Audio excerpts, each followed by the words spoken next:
English Premier League football. ফুলহামকে ৩-২ গোলে হারিয়ে ইংলিশ প্রিমিয়ার লিগের শীর্ষে থাকা লিভারপুলের সঙ্গে ব্যবধান কমিয়েছে ম্যানচেস্টার সিটি। অন্য ম্যাচে আর্সেনালও ৩-১ গোলে সাউদাম্পটনকে হারিয়ে গত ৪ আসরের চ্যাম্পিয়ন সিটির পাশে বসেছে। সিটির ইতিহাদ স্টেডিয়ামে শনিবার ম্যাচের ২৬ মিনিটে এগিয়ে যায় ফুলহাম। গোলদাতা বেলজিয়ামের attacking midfielder Andreas Pereira. ৫ minute পরেই সিটিকে সমতায় ফেরান মাতেও কোভাচিচ। অস্ট্রিয়ার এই মিডফিল্ডার দ্বিতীয়ার্ধের শুরুতে নিজের দ্বিতীয় গোল করে এগিয়ে নেন স্বাগতিকদের। ৮২ মিনিটে স্কোর লাইন ৩-১ করে ফেলেন জেরেমি ডোকু। ৬ মিনিটের মাথায় ফুলহাম ব্যবধান কমিয়ে নাটকীয়তার আভাস দেয়। তবে স্নায়ুচাপের শেষ সময়টুকু কোনো ক্ষতি ছাড়াই পার করে দেয় সিটি। ৭ খেলায় ৫ জয় ও ২ ড্রয়ে ১৭ পয়েন্ট নিয়ে শীর্ষে থাকা লিভারপুলের সঙ্গে ব্যবধান ১ পয়েন্ট কমিয়ে এনেছে ৪ বারের ডিফেন্ডিং লিগ চ্যাম্পিয়নরা।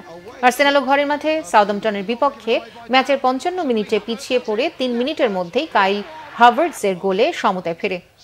৬৮ মিনিটে গ্যাব্রিয়েল মার্তিনোলি ব্যবধান বাড়ানোর পর ৮৮ মিনিটে বুকায়ো সাকা দলের জয় নিশ্চিত করেন ৩-১ ব্যবধানে।